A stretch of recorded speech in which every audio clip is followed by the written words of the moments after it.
I think the most important thing is, are you creating content that gets you closer to your business goals? Because that's the only metric you should be worried about. We make these goals and we expect to achieve them overnight, but we don't realize that, when you really want to get like a new lifestyle. I almost think now, 5 years in the business, that entrepreneurship is like a gift or a calling. Because I feel like somewhere along the road, like it's always been in your bloodline, or like in somewhere like in your family. Looking for real stories of real people making a difference in the Grand Canyon State? Welcome to Finding Arizona podcast. We sit down with Arizona's inspiring entrepreneurs, creators, and community leaders and give you a front row seat to their journeys, passions, and projects. Whether you're a local trying to find a hidden gem or just enjoy watching someone chase their dreams, Finding Arizona is your go-to place for authentic conversations with a desert twist. New episodes drop weekly, so hit subscribe and start exploring Arizona one story at a time.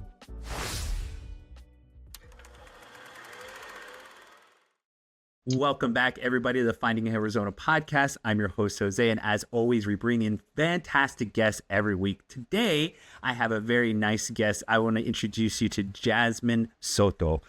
Jasmine is joining us. We're going to be talking about social media, and also her business called JS Socials is one that is like myself, that wants to help others in business and succeed at their social media, all the things that they have going on. So Jasmine, thank you so much for being on our show. I really do appreciate you coming in, and just give us a little bit of, just an introduction to yourself. Introduce yourself. Welcome. No, thank you so much for having me. Well, my name is Jasmine. I'm actually first generation Mexican American, and I actually grew up in Ohio.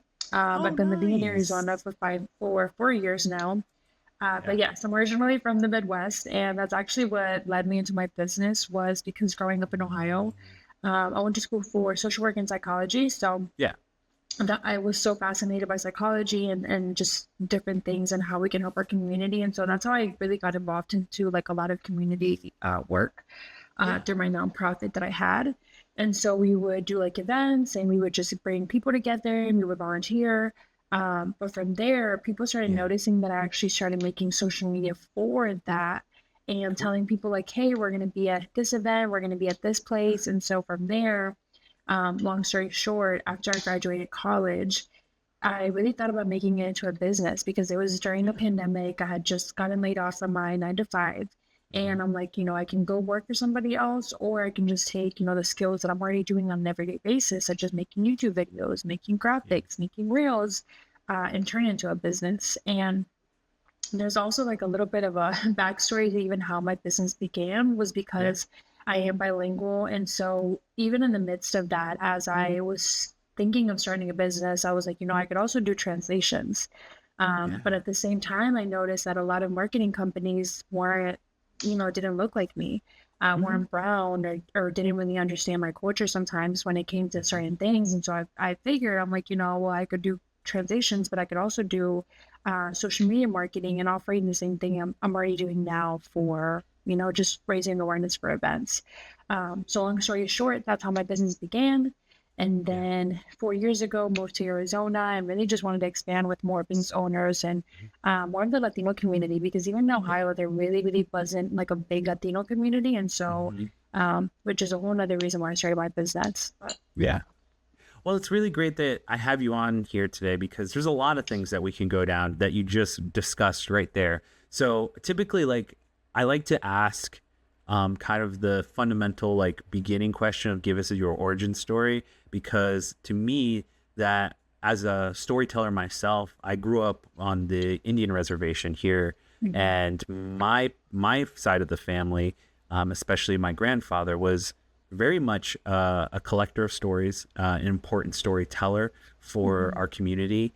And so he held a lot of those stories and kind of handed them down, the ideas of how important they are to me.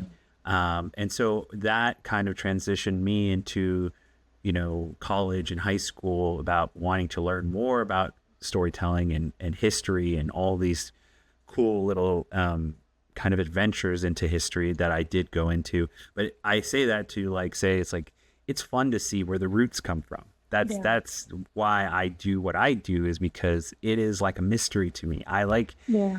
talking to the individual, because especially in the sense of like, what we're doing on a daily basis is we're networking, we're producing, we're kind of, being these cheerleaders for these individuals. And so for me, the importance of storytelling and having a voice is so vital to every single job, to every single person. And I just wanted to be the individual, like a librarian. I want to be able to hold these stories, but also if there was ever a time where someone was like, "Hey, I need this," or "I'm looking for this," I could be the person to be like, "I got you. Like, here it is. This person, check them out." And so that's been a lot of fun the last couple of years doing this for so long. I find myself in that position now, and it is a lot of fun. It is somewhat of like an important thing to me to kind of continue that forward, but it also is just, just there's been a lot of storytelling, and for me that is vastly more important than just being the podcaster side. I just want to be able to give people the things that are very important to them, which is being able to let themselves be themselves and give their own words to the world. So I will move forward on with our discussion. I would like to ask you too, because of your history, is there someone in your family that kind of led you out to the Midwest or the East Coast? Because again, your Mexican heritage. I would love to understand how you guys ended up there, or how you ended up there in particular. I can tell you this: my dad's Puerto Rican. So for a very small period of time, I was out on the East Coast, in Pennsylvania, in Allentown, and I moved. That was a small portion of my life, but I knew I was old enough to go to elementary school, middle school, and then move back out to the res, and to go from city life to a very rural life was very culture shock. So I just kind of, again, you being who you are, what was your family dynamic back in the beginning, and just how you ended up there? Yeah. Well, no, that's, yeah, I definitely want to go into that question, but I want to go back to something you said, and I want to say it's really important for you to have like these spaces too, because I think like that kind of goes back into my childhood and how I grew up, is not seeing, obviously, like on TV, you see like maybe more of it, through television, but I think like even like in media or even spaces like that, it's like you don't see a lot of Latinas, or maybe like as many like Black and brown people in these spaces. So I think it's really important for you to keep having this space. But going back to how I even ended up back in Ohio, I always ask my parents, I'm like, out of all the states, why did you pick Ohio? And I think it's because they already had like some connections or associations there. And so my dad, he has actually been an entrepreneur for a really long time. So he started like being a manager of restaurants, and then he ended up working his way up, and somehow just opened up his first restaurant, and from there he's been a restaurant owner for over 20 years now. Because I believe he started it when I was just born, around those ages. So they, yes, my family is from Mexico. Then they moved to Ohio. And then me and my mom had to go back to Mexico shortly, just for like a year, and then we came back. Yeah. And then, Yeah. 4 years ago was when I decided, me and my boyfriend, to move to Arizona, because there was really nothing holding us back in Ohio. And he was actually the one that wanted to go to California, and I was like, let me look at Arizona because it was a little bit more affordable. And that's how we landed here. So Well, that's great. There's a lot of great things. One, kudos to your dad. I mean, that is something that's really admiring and just astonishing that he was able to. Again, at that time, we're discussing this in full honesty. It's like, yeah, there were hardships that for some people of color, it's like, it's still early. You talk about late 80s, early 90s. It's still kind of like you're struggling to get the foot up, that sort of thing, where you get your foot in the door and kind of make things happen. And so there are a few that got through, but it's like, it's so incredible to hear that, because, my parents, I was a latchkey kid. They worked 9 to 5 jobs as much as possible. And so that their 2 sons could go to school and have food and lunch, they worked their tails off. And my mom, one of the big reasons why my mom moved us to the res was because she knew even with the amount of money that they were making, it wasn't going to be enough to allow her kids to go to college. So she made a decision. It was a hard decision to move away from the first home that both my brother and I really recognized as our home, and move us across the country to a place that we probably visited maybe once or twice, but really had no connection to, and just say, hey, you're going to make this work because if you do, they will help you go to college, and they will help you succeed. And it was a hard decision for her, but it was really ultimately better for us as adults, because we were able, for me in particular, I was very much helped by my tribe financially to finish my education in college. And it was, I don't think, as much as I loved my parents, I really don't think that they could have made that happen financially for me. And it was a very hard decision. I kind of keep going back to it because it was it's your parents, and you want them, you love them so much. But at that time, I could definitely see myself being a teenager giving them a hard time for the decision. But now I go back and I'm like, I'm so sorry. You're fantastic in your choice making, especially now. But yeah, a lot of times we also don't realize our parents are going through first too. At least I realized that for me. I always share this because I think it's super important. But even going back to content and social media, sometimes I've been told you share too much on the internet. And I think sometimes when we don't open up about things or we don't share information, we don't realize how everybody's on their own journey and things take time. Because I think with social media nowadays, we see success and we think that it happens overnight. But that's why I bring this up, because even 2 generations ago with my grandma, my grandma didn't know how to read or write. And so I think sometimes we forget how new, all these spaces or even these things that we're doing are. And so it kind of goes back to even giving ourselves more credit that sometimes we are the first ones that are making these opportunities happen for us, or we're paving the way. Because that wasn't something that maybe, past generations were granted. And that's the other, that is such a beautiful sentiment, because I go back to where we are today, and especially that there are very much bigger entities than ourselves that are advocating for these places and for these little, or not little, but just for these moments of recognition for our culture, for our people. And one of the things that I just find just incredibly beautiful, it's there has been such a, you can go look at just even involving yourself in the world today. There's been such a change, or just a dramatic influence of culture from Hispanics.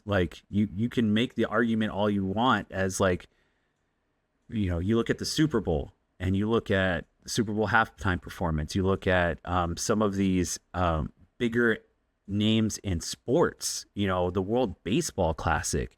There are people from different countries with bilingual languages, and it's just really beautiful, because there's a level of I'm proud of who I am and where I come from, but there's also the other side of it where someone like myself who is biracial, I find myself having pride, but also being an onlooker for some of it, because there's a level of oh yeah, that's great, that's someone like myself, and then I pause and I'm like, well, they have a very completely different background than me, or they have a completely different story to tell. So I try my best to be hey, that's a little bit of me, but it's I also have a healthy dose of I want to learn more, and then I want to keep that and kind of continue my life forward like that, because I know from a perspective of life, just being biracial, it's I could have a love and honor for the culture of one side or another, but that's not who I am. I'm a combination of these things. So I always try my best to be as much of an advocate as I am a student of every culture that comes around me. I don't want to be like, I know or I belong. I always try my best to ask questions and feel like it's like I'm still a person who wants to learn more. Yeah. No, I was gonna say I definitely relate to that because I definitely feel that in terms of like, growing up Mexican in my household, and I think like even my household was so how do I say it? Like just in still very like traditional in the sense of like we grew up with everything that my parents were kind of instilled. And so stepping out of that space into the world and having to not hide who you are, but kind of like um just learn how to navigate yourself in different spaces while staying true to yourself. I think it can be kind of challenging because, like you said, sometimes even me getting around my Hispanic family, I relate to Becky G sometimes so much when she says, like, no somos aquí, tampoco no somos allá, because it's like we're never going to be Hispanic enough and we're never going to be, American enough. And so at the end of the day, we're just ourselves. Yeah. And even it goes back to social media to tie this back into it. I think that sometimes, even when I work with my clients or when I work with people, I realize at the end of the day, like we all kind of struggle with the same thing. And it goes back to our childhood and how we view ourselves and our identity. And I think that's the most important thing for me now as I've gotten older is, how do I learn that and preach other people to, go out and find your identity first, or, obviously it's not something that you find overnight, but, find out like, what do you like to do? Like, what are your interests? Find out who you are first, because I really think that that's how you step more into your power. Not only do you help your community, but it helps you show up online and social media spaces and really attract what you're really aiming to get, whether that be through your business goals or your personal goals. But I know that was a mouthful, but yeah. No, I would, when we get talking like this, it is the combination of the both of us being podcasters. And that's what happens when you have two podcasters that like really are passionate about what they do. Yeah. So I genuinely feel a connection with you because there is something that you, as much as we both like to share, there is a level of like, there's important words behind what we're trying to develop here, is because we want people to understand that, as much as we want to, speak and do the things, we are trying our best to also advocate for others and our culture, because, no one else is really, doing that if we're not doing it for ourselves. The squeaky wheel gets the grease sort of thing. But, I like what you said. Yeah. Sorry. No, go ahead. No, I don't want to cut you off, but I like what you said about like listening to people's stories, because even like me moving to Arizona and you kind of saying how you had a culture shift when you moved, I kind of had a culture shock when I moved to Arizona because of how many different cultures there are, even like along the border, and how people grow up and their different perspectives. And so I remember hearing this from a colleague of like, not all Latinos suffer, not all Latinos go through bad experiences. I'm like, you're so right, but that's just been my experience. Yeah. So I think the places that you go and organize around and where you are seen and what you've seen through. I mean, I imagine too, as a young girl, there probably wasn't as much of an ordeal or kind of this back and forth of, being in Ohio. It's like there is predominantly one culture, or there's predominantly a few cultures that are out there, but it's like yours might not be the dominant. And then you move and shift over to another place where it is more dominant. And it's like this huge of like, whoa, like a melting pot of different experiences. A melting pot, yeah. And so, the experience part is the key part. That please, like that is something I go back to every like. Go ahead, go forward. You're fine. We're both podcasters, so this happens. But no, I think something important that you said is also like listening to people's stories, because you realize that not one of our stories is more important. Like they're all valid. And I think sometimes when you listen to other people's stories, you realize that everybody does grow up differently. So everybody's going to have a different perspective. But tying that back into social media, it just goes back to like your story, because I've heard this from some people where they're like, oh, well, I don't want to share my story online, or I'm just not ready. And it goes back to like something I always tell people is like, you're never going to be ready. And so I feel like sometimes once you do start sharing your voice on social media, Yeah. you start to realize that other people can really relate with your perspective. And going back to what I was saying earlier is that a colleague was telling me like not all Latinos go through like bad experiences, and that's very true. Some Latinos that I'm recently meeting over here on the west side where um, maybe they grew up with like a healthier like home life and stuff like that, or Mhm. they grew up with like healthier environments, and I think that like their story is also valid, and they should be sharing that as well, because it also goes back to sharing how Latinos are not just like, they don't look like just one thing, or they just don't Yeah. look like Yeah. some, putting us in a box. Yeah.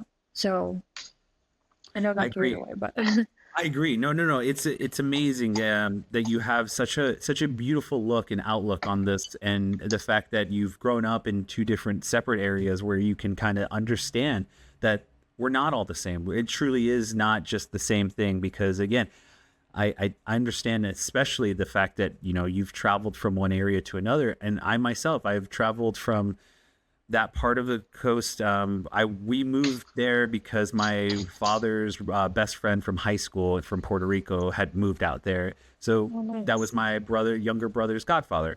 He Yeah. moved us out there to be closer to that, and so predominantly we were around mainly Puerto Ricans and people of color. But my school that I went to was, very much like a melting pot of all different cultures and people in there. So I had to learn not only through that kind of, or you learn through schooling and Yeah. just as much. But I go now into, you are here in Arizona. You've learned a lot, you've grown a lot, and you've experienced a lot. And now I'm going to kind of go into your early beginnings with SS Social, JS Social. Give us a little bit, because I'm kind of curious myself, being that you are in the social media world. I have a concept, maybe a lot of people have a concept of what that looks like when you're dealing with it in the very beginning. So help me understand the early start of where you were going with your business. Were you just using a phone, or did you already have a strategy in mind of where you were going with it all? Please explain the whole concept and how JS Socials came to life for you. Yeah.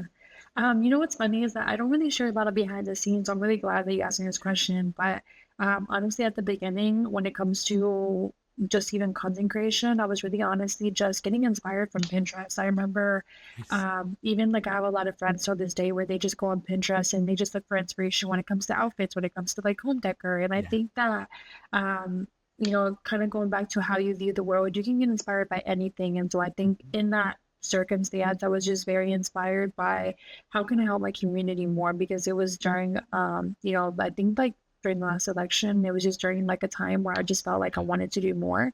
Yeah. So I think that you can, just going back to my business, like you can really get inspired from where you are, and Mhm. find a way to how you want to help your community or how you want to help someone. And so from there, I started getting inspired on Pinterest by just different things that I was seeing. And then honestly, I think like the first tool that I started using was like Adobe Express for content, Nice. Yeah. because I think it looked totally different back in the day. And Hmm. then I remember I switched to Canva, and so now I've been on Canva for 5 years now. Great. But really, honestly, like I said, just looking at inspiration, and then from there, also going through trial and failure. Like I think a lot of people nowadays are scared to fail when it comes to content. Like I always tell people, start with where you are, because at the beginning it doesn't have to be super perfect, but you just want people to get to know you and like you at the beginning. I remember at the beginning, like if you go back to my social media, I was posting like I think it was translations for numbers. It was like, Oh, what is nice. this? Because I Yeah. was translating, I was offering translations, and I thought, Huh. if I post some posts on this word is this in Spanish, people are gonna get interested and they're gonna want to ask questions, and Yeah. that's how I'm gonna get clients. And honestly, I just did the same thing for my social media business. From there, once I realized that I wanted to take on more clients in social media, I just started educating myself first, and in the process, making posts on the information that I learned. So I think, even going back to if you're starting a business in today's day and age, Mhm. I think a lot of us want to have all the information right there and then. and just share the information that you're learning along the journey. If you're building a construction business, if you're building an esthetician business, so it's really how I started my social media business, was really through like a lot of trial and error and just making graphics on Canva. I love that. That's really great that you've kind of distilled it. Well, not distilled it down, but you helped us guide us into what that early beginning was looking like. And one of the things that I want to kind of touch on is, that idea of posting versus purpose. The idea of like when you're first starting out wanting to, structure some kind of strategy around your content. And, that was early on one of the things that, I went to school for design, and that was something that I truly was like, okay, what can I do to make this succeed? Or how, my whole thing was like, I just need to get it out. Like that is ultimately, I can't, because I knew myself, if I was going to do this, I was going to get maybe stuck on something. And, I was like, no, I can't get stuck because this has been waiting for too long. I feel like this needs to get out. I feel like I need to really make this happen. And so for me, I made a couple of quick decisions. So, people always ask me, it's like, well, why is your content all in black and white? Well, that was more of a strategy of I had that question too. Yeah. So there's a lot of things. One in particular, it's everyone deserves an opportunity to share their story, and everyone deserves the same amount of attention. So I feel like having everyone in black and white gives everyone the opportunity to come as they are, but the story is the most important and vital part. Not what the person looks like, not what they're wearing, not the branding that they have on any piece of their clothing. The story is the most important part of our conversation, not all this, me laughing.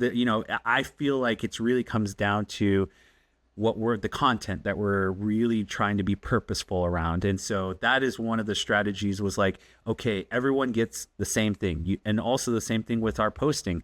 Everyone gets image, like a combo image of our logo with their logo. They also get a personal image that also talks about like their little bio about who they are. And then you get a video vertical from our conversation. It's been like that for years because I really was intentional of giving everyone equal footing. I did not want to give anyone else more than the next person, because I don't even care how big you are. Like everyone gets one clip, everyone gets three pieces of content on our page. And so it keeps it fair. But on top of that, I always felt like it kept it categorized. It's very kind of implemented in a way where it's like laid out very specifically so that people can find things quickly and efficiently. But again, I go back to, it's like I made these decisions quickly. We've evolved it after a couple of years, to include video, to include a bio, to include, other pieces of content. We've refined it a little bit. But I believe when I first, again, even my logo, that was something that I created quickly. It took less than 2 hours to create. The same thing with like all of this stuff. I was like, I really wanted to get as much as possible down on paper, down into the actual like format, because the more I waited, the idea of like someone else is going to get there first was always on my mind. So I just really was like, okay, I gotta go. I gotta make this happen. So that was one of the first inklings of like the start of this, was just like, I have to move forward. I have to get this going. Let's move and go. And just put it out there. Yeah. Yeah. Just put it out there. I always go too, where it's like, well, you brought this up. It's kind of like my saying, it's like, work with what you got. I started out with a laptop, literally a laptop, and maybe one microphone. And that was how we did the first episode. I held it, the guest held it. I held it, the guest held it. Yeah. And then it moved into, it's like, oh, I was able to save up money. You add more, you keep, you work with what you got. You can't I would love to have, a $5,000 business loan to buy all the equipment that I could possibly need and then go and do it. But I don't have that. And I can tell people from just my own strategies, what I've learned over, it's like, I teach a 101 class, and some of the first things that I teach, even some of the high schooler students, is like, you can make a podcast on your phone if you want. It is possible. It's like, if you really just want to do audio, grab your phone, grab the notes, or the recorder, the voice memo recorder, and we'll go to town. But it's like, it's Well, I not love the that you're cleanest. telling them that. Yeah. Yeah.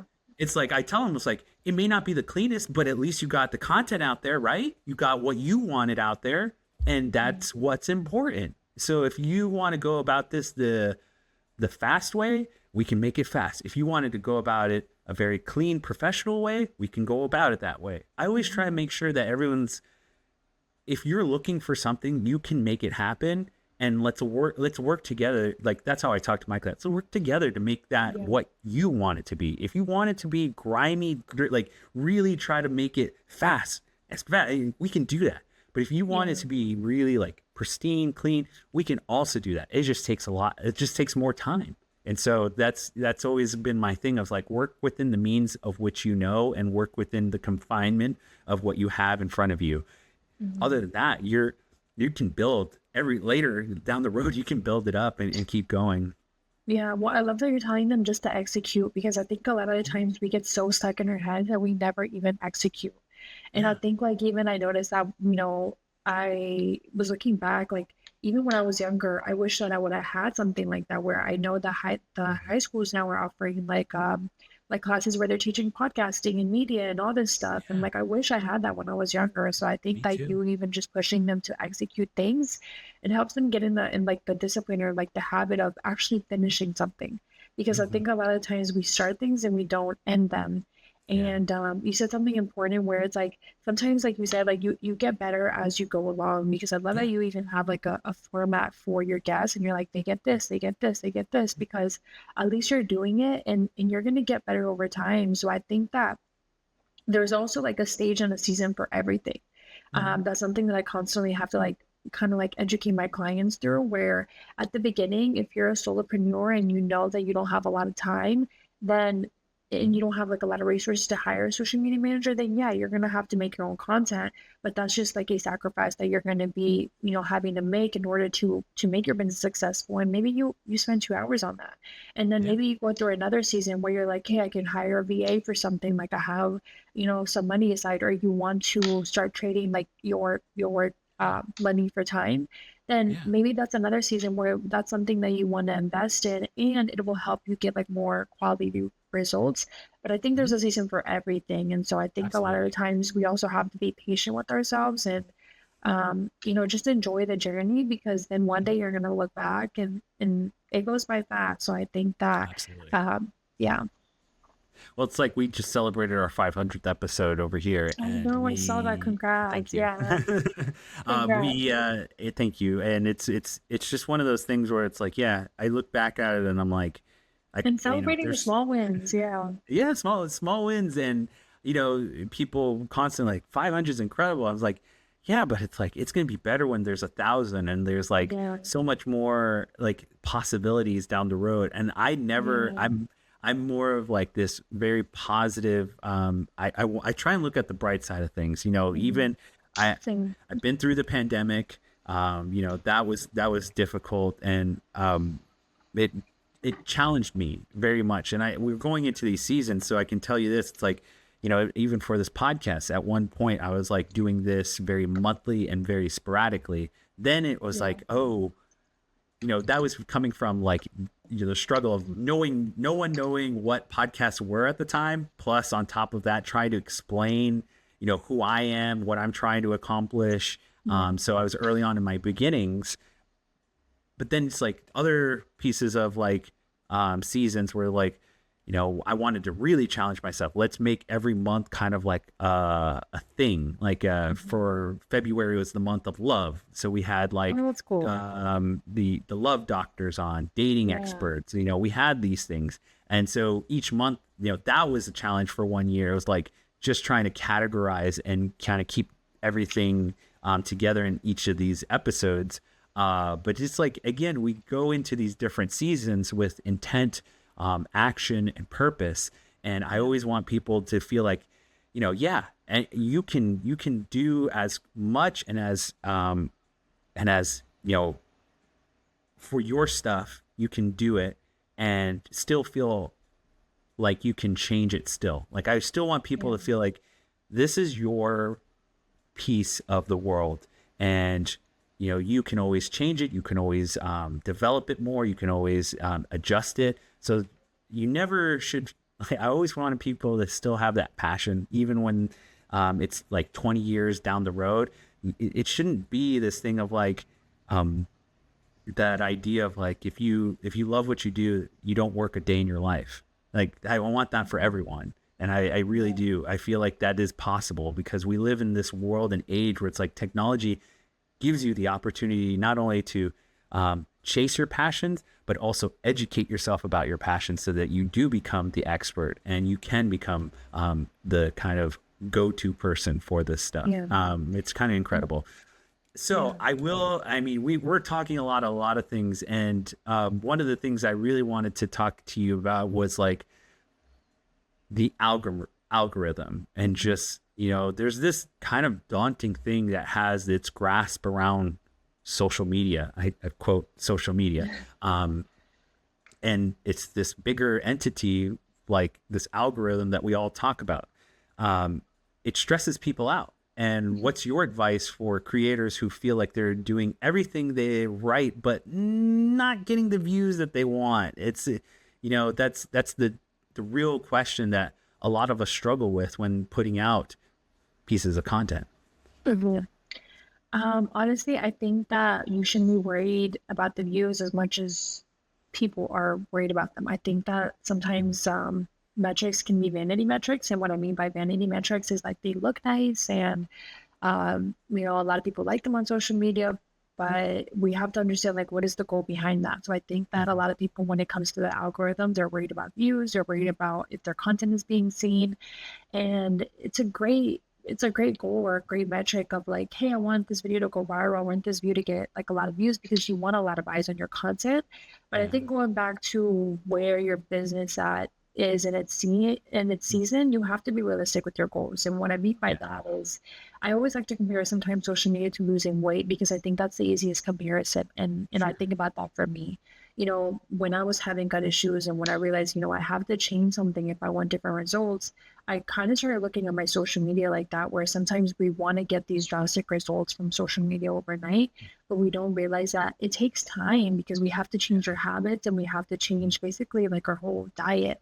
So when it comes to social media, you can't expect to have 10K followers when overnight when you're posting once a week or you're Yeah. posting once a month because that's just realistically not enough for people to see you.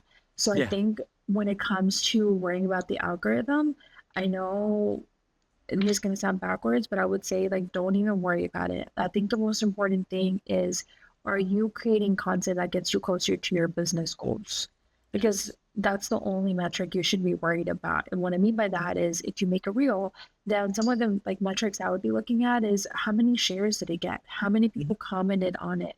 How many people saved it? Because that means that people are having conversations from your content. It's not just about the views, but if you really want to attract like people that you want to work with, or sometimes based on your offers, or people that you want to coach, or people that maybe you know that you can depend on them for referrals, then I would say just make content that speaks to their questions or to the things that they're already asking you about on a daily basis. For Yeah. example, for me, I just get a lot of questions like the question that you asked me about the algorithm. So I Yeah. might make a content piece on that. And I think when you're really listening to your audience, going back to what you said earlier, we started a business because we want to help people. But also, I just went to like a panel recently, and something she was saying is when it's profit people, I think it was like profit people purpose, where it's like you still want to care about people and you're still wanting to help people, but at the same time you also have to make sure it's profitable, because if it's not profitable, then it's not something that we can keep long term. So I know I kind of got sidetracked with that question, but going back No. to that, honestly, I think a lot of people are worried about the algorithm, but the most important thing is how many conversations are you starting when you do post your content, or how many people are DMing you. Yeah. I like that. That is very honest and true. I I solely believe that, like, yeah, there is somewhat of this now a shifting where I see it, and I just heard Gary Vee say this, where it's no longer social media, it's interest media. And this idea and concept of like these micro universes of like, content that is very specific to the niche. And, we're moving into like where people are very interested, seeking out their interests, very specific interests. And there are places where you can go. I mean, you can take a look at Reddit itself. I mean, Reddit is a place of content where, every possible thing you could possibly think of or create or think, it's there, and you can ask that question. I want people to understand it's like, enjoy, like we were talking about, enjoy what you're doing and have fun doing it. And when people start to see you really, I feel like, enjoy your passion, it does start the conversation of like, there will be one or two people that will give you a hard time, but there will be way more people that are genuinely curious, are genuinely proud, and are genuinely wanting you to do it more. And you will be surprised. Like, I feel like a lot of people, like, they worry, but it's like, you would be surprised how many people root for you. And it's just incredible. I will go into specifically now, because we did get into it. It's like, let's say you had to start over again from zero, no followers, no clients. What are the first 3 moves you're making? Strong profile picture by having that on my social media platform. So creating social media pages, strong profile picture, strong bio, and just posting, honestly. I think that's honestly the hardest part, just showing up. I was listening to a podcast recently where she was saying, honestly, the hardest part about social media is just showing up. Like, most people think that it's the strategy, that it's coming up with the ideas, that it's making that content. That's honestly the easiest part. I think sometimes when it comes to social media, the hardest part is showing up, because we have to show up on the days that we don't feel good, on the days that we feel sick. And it's kind of like a job. Where it's like, you don't feel like going to your job every single day, but sometimes you have to show up because it's going to pay off in the long run. And also, I think another comparison that I like to make with social media is, think of your social media like as if it were an asset, as if it were a stock. You invest into your stocks without knowing ever if you're going to get that money back, but you just do it because of the illusion of, maybe one day it's going to grow. So I think the more that you treat your social media like that, as if you're building your portfolio, and you're take you for an example, where you've been doing so many interviews where you're like, if anybody wants to, do the same thing I did and get on my podcast, now I can, say you have to get on my podcast for, this, because you already have the proof to back that up. So it allows you to use it as leverage to say, hey, I'm really good at my job and I want to help you, but I'm also here because, obviously you want to do stuff with your family. So you want to get paid while you're helping people. So I think that it was a hard transition to turn that into, I started this in grad school and I wanted it to be this side project, and then it snowballed into a bigger thing and actually turning into a business. But when the business first started, I had to make that kind of click in my own head. And when my wife told me that my son was born, or being born, that was one of the first things that she kind of told me. She's like, listen, this is a business now. And the more that you're away, the more your son doesn't get to see you. So I want you to look at it like, every time you say yes to someone, you're saying no to your son, because you have to go and do this. So say yes. I don't want you to not say yes, but I want you to say yes intentionally. And so I had to really, grasp that concept, because again, it's like, you have a little one in front of you saying dada and wanting your attention, and you're their universe. It's like hard to walk away from that. And so, I'm now better at it, of course, but it's like in the very beginning, I had to help myself wrap around that concept of like, you say yes to someone, but that says no to him. And if you want to do this and you want to continue to do this, let's be intentional. Let's be purposeful. Let's go and, do it right, so that at the end of the day, you're proud of yourself about your passion, but he's proud of you for doing the thing that you are passionate about. And it's worked out so far for me. He asks me all the time, Dad, are you going to go do a podcast? I say, yes, I am. And he goes, okay, have fun. Oh, no, I He's my think that's the cheerleader. most important. I love that, but I think that's the most important thing that we forget about is like doing things with intentionality. And I love that you put your family first because I think that a lot of times we forget about that in business that yes, we're starting a business because we want to help people, but at the same time, you can't help people if you don't help yourself first. And Yeah. so after listening to that, so like I was listening to that at a panel speaker where I went where it's not selfish to pay yourself first because you need to pay yourself first so that way you can keep your mission going, your vision going, and keep pouring back into that community that you do want to pour into. And I think that sometimes when we do choose to go the intentional route, it does get a little bit more challenging, I would say, because it's not always going to be as fast. It's going to take a little bit longer. But at the end of the day, you're going to be so much more happy or content Oh, that yeah. you decided to follow your gut and you decided to follow your passion versus, I'm just going to say it, but being miserable doing something that you didn't want to do. Or, Yeah. and I think it takes guts. It does take bravery, but once you get there, it's just, I know you love entrepreneurship, but it's like a lifestyle that you wouldn't trade up because you get to like show other people that it is possible to go after your passions and get paid from it. And yeah, It's an incredible thing too, because it does really give you a semblance of like how this world really does have this kind of like back and forth with you. I know from my own my own business, it's like there are ups and downs. I mean, pandemic was one of them, but it's one of those things where it's like if you can prevail through that and you can see that you have something very unique and very special, it really does go a long way for you to, again, be intentional about certain things and just go out and seek your passions to the fullest. Because I go back to like this thing of like you said, where I went to school for something and it does provide a good living. It provides somewhat of an interest for me, but this took over in a way that I cannot explain how much it means to me. And I'm gonna freaking, this is gonna be hard to say, and I'll say it fast. My grandfather, he had this and my grandmother makes jokes about it. It's like funny. He thought that I didn't really listen to him. He thought I was not paying attention. I was paying attention. I was only 10 through 13 when he would like be very intentional about teaching me stuff.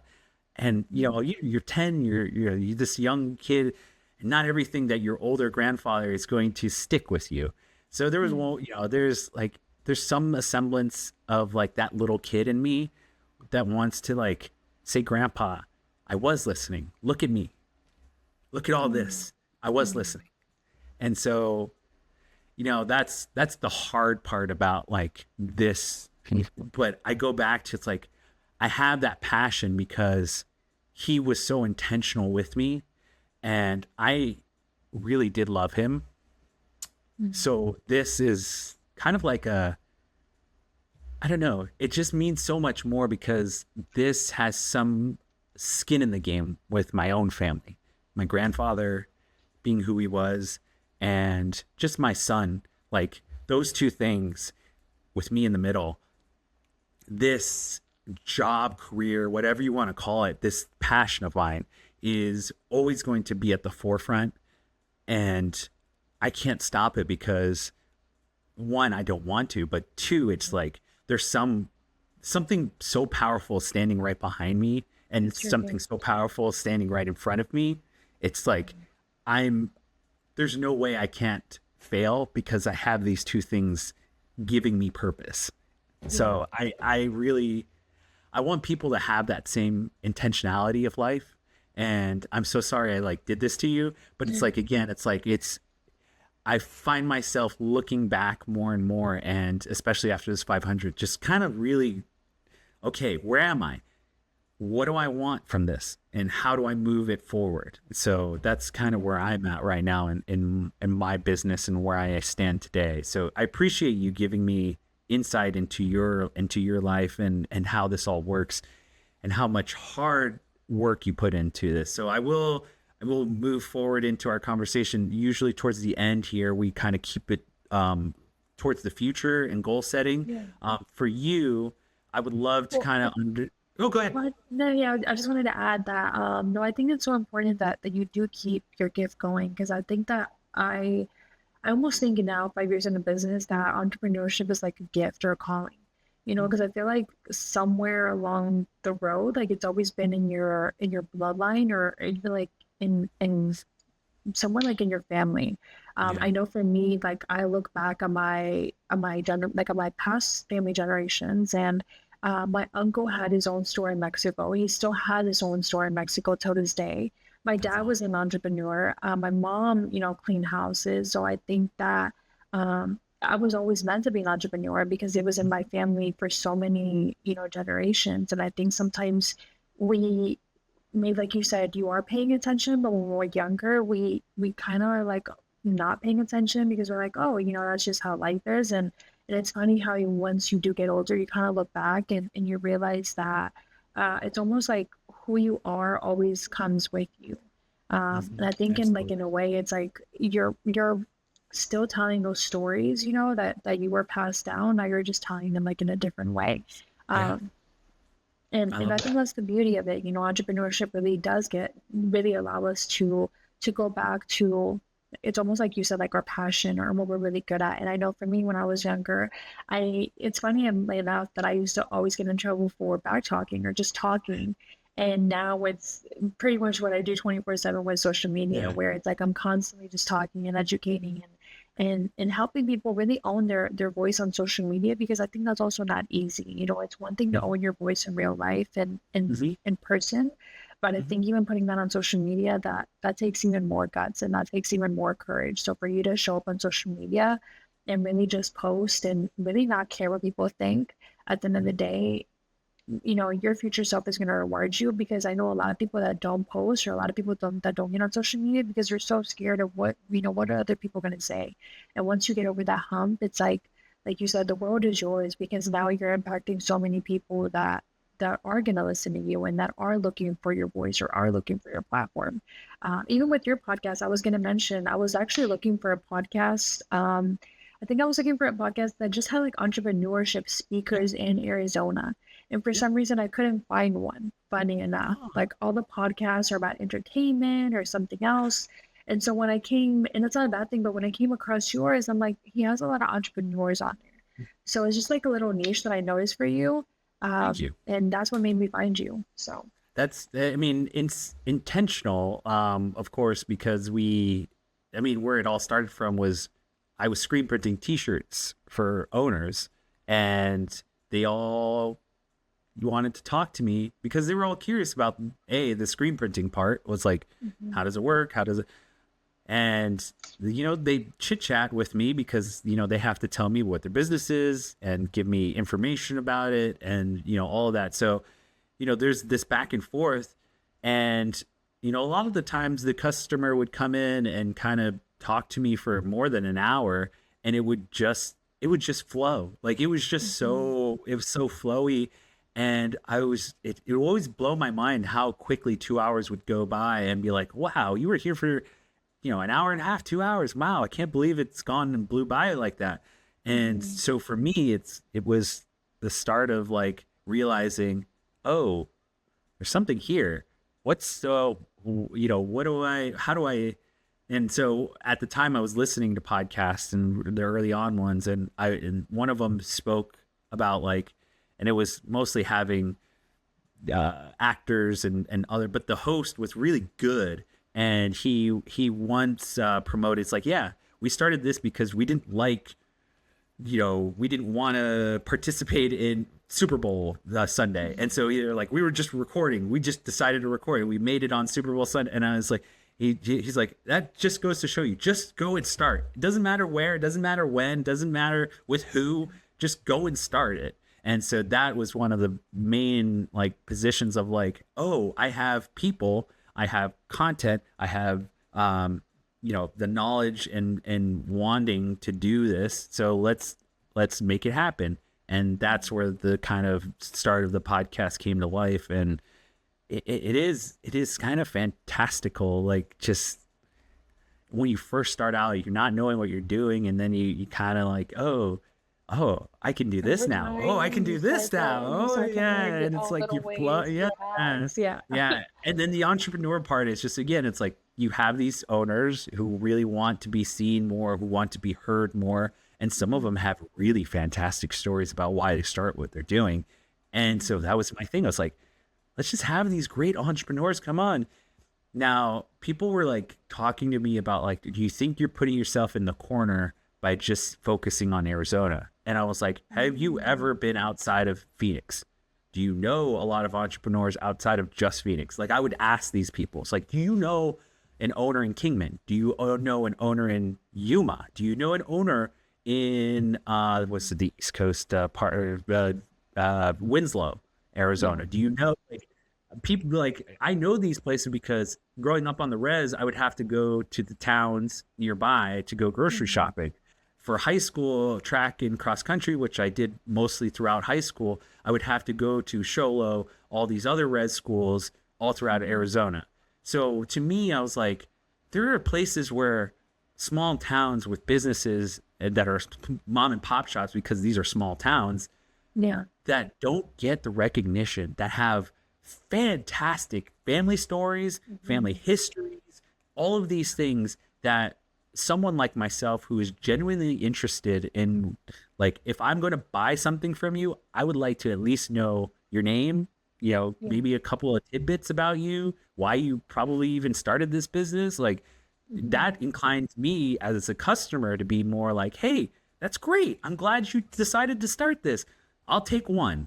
Like, that, to me, like, those stories, that back and forth, that flow is just vital to, clientele, to customers, to want to hearing that, so that they can feel like, when I go into your shop or I go in to meet you, I feel more comfortable because, hey, you talked to Jose.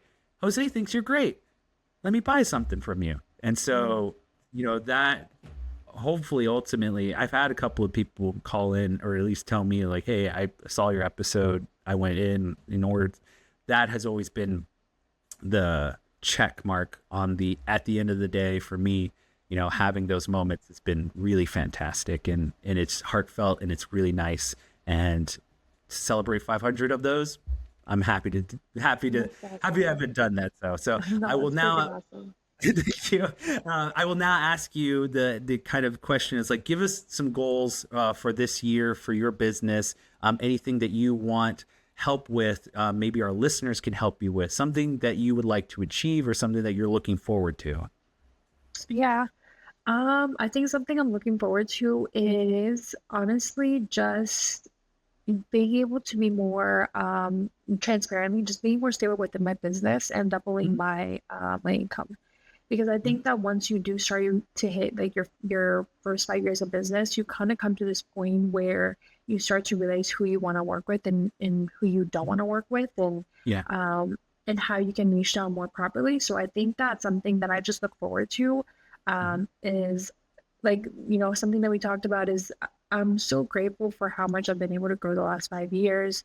But I think also wanting more doesn't make you selfish. And so that's something that I really do want more for my business, is just being able to generate more income by doubling my revenue. So that way I can do more things, for my family within my community. But I think, that's a goal, is also just building more connections. I think that's something that I've talked about recently a lot, is I think that we're so good at building connections on social media, but something that I've been challenging myself lately is just to go to more events, or just even like in-person meetings, because I think sometimes we can get so stuck behind online that we still need to go out and make connections in real life. Because going back to those stories, the more that you just hear somebody's stories, that's how you would truly connect with them, and you just connect on a deeper level. So yeah, I agree with you 100%, Jasmine. Thank you so much for sharing who you are. And I imagine I have, confidence in you and your business. I know that you're going to achieve a lot. And I really genuinely happy for the clients that come to you and seek you out, because you seem like you really care, and you really do genuinely have this kind of demeanor of like, let's make it happen. Let's do it together. And so I really do respect that. And thank you for coming on the show. And I wish you nothing but the best of luck. No, thank you so much again for having me. And just to clarify, I do work with service-based business, specifically estheticians, anybody in solar, and anybody like in legal services. So Yeah. you can just let me do. Well, I was just about to let you promote right now is go ahead, take the floor, let everyone know where they can find you online, any handles or all the emails, let everyone know where they can get a hold of you.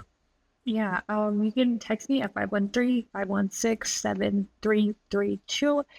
Or you can follow me on Instagram at I am Jasmine Soto. So it's going to be I am JASMIN, no E at the end, Jasmine, and then Soto, SOTO. Because I know there's a lot of ways to spell Jasmine. So Yes, there is. And so I appreciate you again for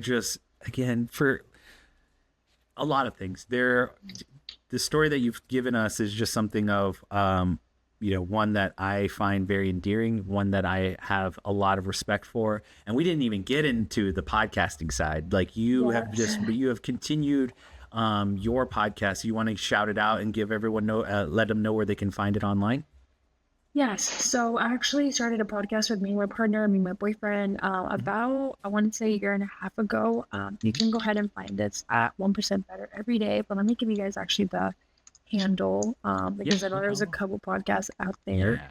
But basically, it's a podcast where we really talk about how we get 1% better every day. Because I think going back to what we said, it's we make these goals and we expect to achieve them overnight, but we don't realize that when you really want to get like a new lifestyle, whether that be if you wanting to become an entrepreneur, wanting to leave a 9 to 5, or wanting to lose weight, or whatever goal you want to reach in life, it really does take like small steps every day, and you truly get better by just changing 1% every day. And so that's really what our podcast is about, is how we're navigating life, how we're navigating business, how we're failing, how we're winning, and how you get better simply by just making small habits every day. Like a small example is, I used to struggle so much with procrastination when it came to just getting little things done. And I realized that a lot of times I wasn't getting it done was because either I wasn't preparing, I was pushing it off, or I simply just wasn't putting it on the calendar. So I think sometimes, even wanting to go to the gym, just putting it in your calendar of like, I'm going to wake up at this time, or, I'm going to walk for 30 minutes. It's the small things that truly just allow us to get better in every aspect of life. But the handle is 1% Better Everyday Pod. So it's 1, like the number 1, and then percent, spell it out, Better Everyday Pod on Instagram. Awesome. Well, we do have an outro for ourselves. You can hear every episode of our podcast at findingarizonapodcast.com. Social media wise, we're Finding Arizona Podcast under every social media platform. And last but not least, we end every conversation with the kisses, hugs, and belly rubs to our 4-legged friends. And we will see you next time. Bye, y'all.